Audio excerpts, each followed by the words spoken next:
And welcome back to the Games Gamers. You know, I'm stretching here. Apologies. It's early morning, and after yesterday, we had our Star Citizen Inside Star Citizen review. You guys can check it out in that card here. You can see me completely go rage mode, get triggered AF, and a lot of other funny things that happened in that Inside Star Citizen review. By the way, guys, you guys are awesome who show up to the show live. It's great, and everybody that gets involved in comments on the videos afterwards, thank you very much. But I felt like I had to just calm myself down and talk rationally about what the problems are with Inside Star Citizen and Star Citizen right now.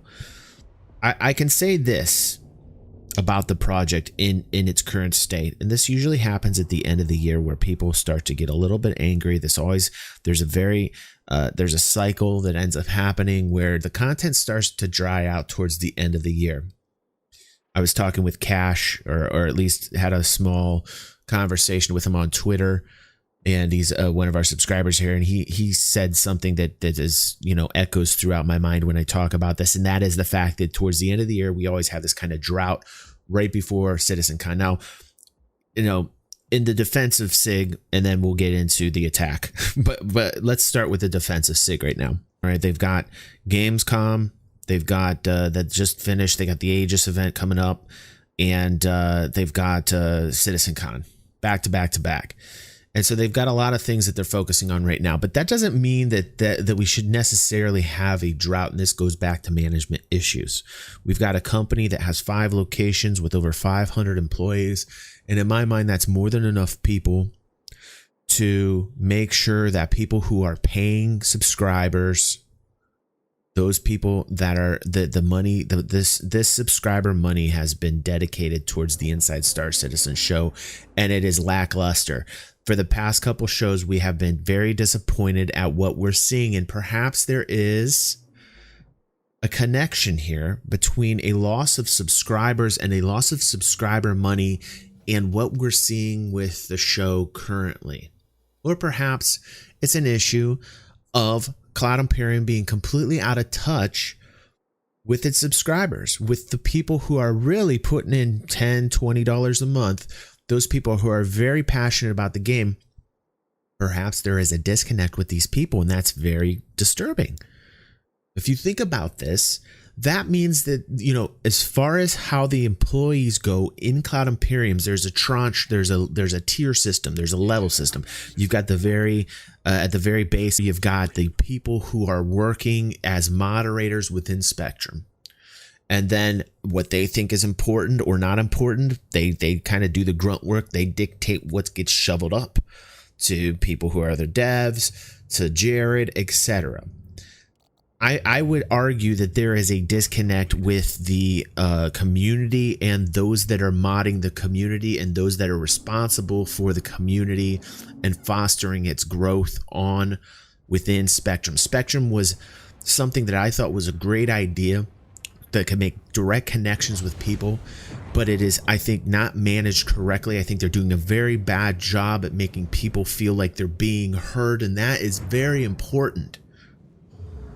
So let me get that out there first, because I think the communication between the people who are passionate about this game, that want to back the game, that want to contribute to the community, are not being moderated correctly by the mods at the very lowest tier of this tranche level, this pyramid that they've got, this structure, this hierarchy, if you will.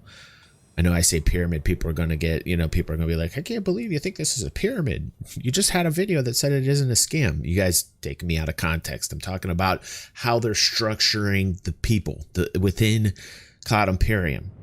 I think we go back to the issue of management.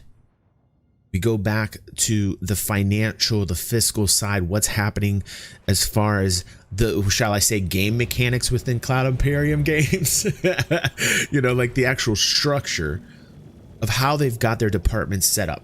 The biggest fear that I had with the Inside Star Citizen show that I saw yesterday came true for me when I had been talking about that perhaps they had some QA problems. Nothing was talked about with QA at all. 3 months ago, I started talking about QA. All of a sudden, you see a lot of people talking about QA. Then the perfect storm starts to brew, right? You got a lot of people wondering where the hell the content is. Some people not understanding that inside Star Citizen, the show may be losing subscriber money. We've seen a drop. I would certainly love to see the subscribers currently within Star Citizen. If you guys know, put that in the comments down below. I'd love to see the actual amount of money, the actual amount of subscribers, the physical, tangible numbers. But my opinion, my belief is that you're seeing a drop. I know definitely after the last Inside Star Citizen episode, you're seeing a drop of money, of revenue, because people are upset. They want content. They want to see what's going on forward. But people were asking about QA, and people, including myself, we were saying, hey, we want to know what's going on with the QA department. We said it. So here we got it, but we didn't get it in the right fashion. We wanted more details. We wanted to know how many people are in the quality or in the QA department, like total in the company. I estimated months ago 3 to 5%, which would put us around 20. And I'm sure they've got other QA departments other than the office that we saw. So maybe, we counted around 15 to 20 last night. I'm hoping the other locations have QA as well. I'm pretty sure that they do. But then we have to talk about the management and the effectiveness of the people working in QA. And last night, the way that they presented it did no justice to the people who worked in the QA department. I'm sure there's a lot of people that work very hard in the QA department. And I want to say that right now, because I really didn't do that on the Inside Star Citizen review show last night. I didn't mean to put the people down. I want to make that very clear. I did not want to put the people down that work in the QA department. I know they have a very hard job, and I know that it is something that is, I give a lot of props and respect to the people that are actually doing the work, but I want to make sure that those people know what the hell they're doing. There is a disconnect between the Evocati. Here's another issue of the Evocati and the bug reports. I get all the time in my Discord, Evocati members direct messaging me saying, hey, DG, I think that the disconnect is that there's not enough people in QA because I'm putting in these bug reports and they're very serious, but I'm not getting any response to it. And to see in the Inside Star Citizen show, one of the QA people say passionately, she said, here's how you do a bug report. Well, of course, most of us know how to do a bug report. And I saw some pretty douchey comments like, of course, that we do. But it's true. Most of us do know how to report a bug, and that we will get to it. But there's a large amount of people that feel like they are not getting to it, whether it's happening or not, whether they actually are getting those bug reports or not. People who are reporting them do not feel like it's effective. And that is a disconnect between the community and those people at Cloud Imperium. And that needs to be resolved. That is a community issue. There needs to be some type of clear resolution. There needs to be some type of work being put in by the management at Cloud Imperium in the QA department that says, hey, we have people who are Evocati members that are literally finding the bugs for us, doing the work that you guys normally do in QA. They're doing it for free. And in fact, most times they're subscribers, so they're literally paying us to do the work for them. Imagine that. Imagine that. And these people feel like you aren't getting in touch with them. That is a definite problem. We mentioned it 2 months ago. And so when I saw the dislikes to likes, I said, good for you, community.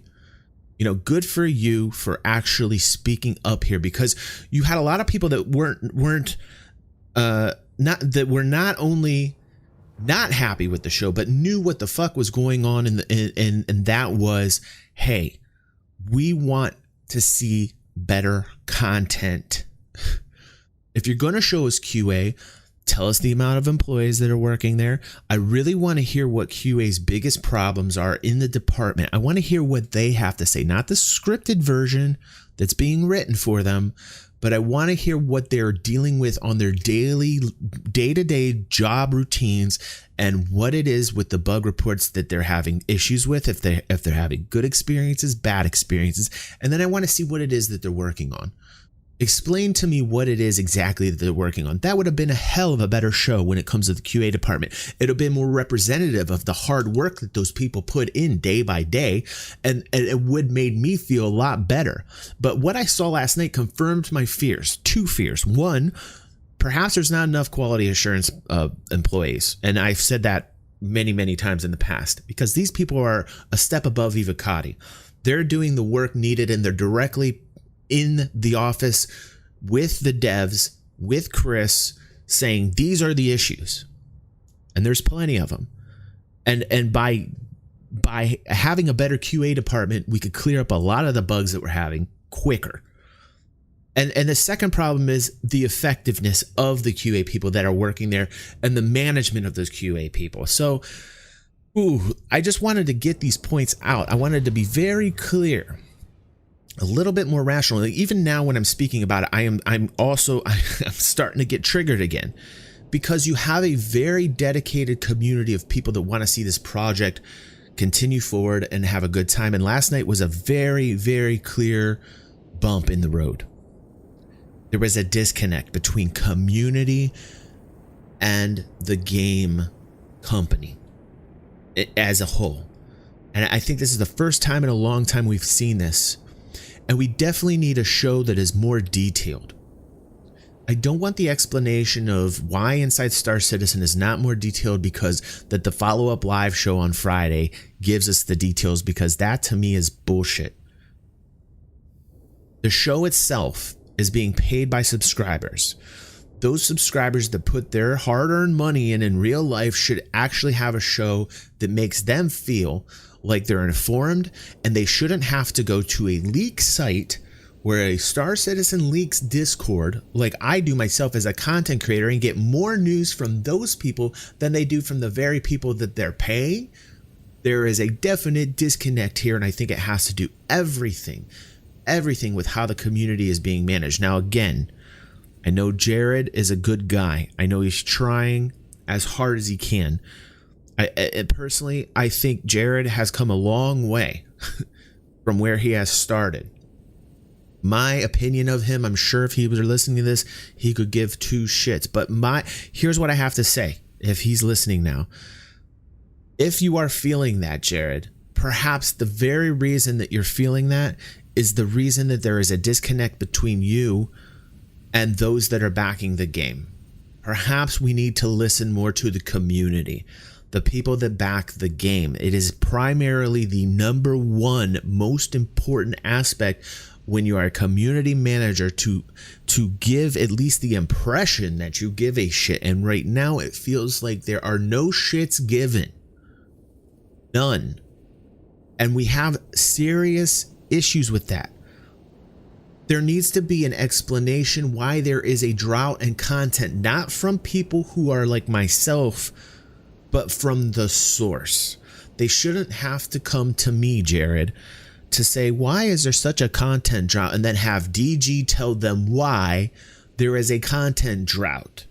Because I'm very sure that has to do with Gamescom, the Aegis event, and CitizenCon. But they should not have to come to me for that information. That should be something that they feel comfortable with. If you guys are that open, if you guys are that transparent, then that needs to be put out there, and you need to get rid of these fears that people have. You need to address them, and you need to make people feel better.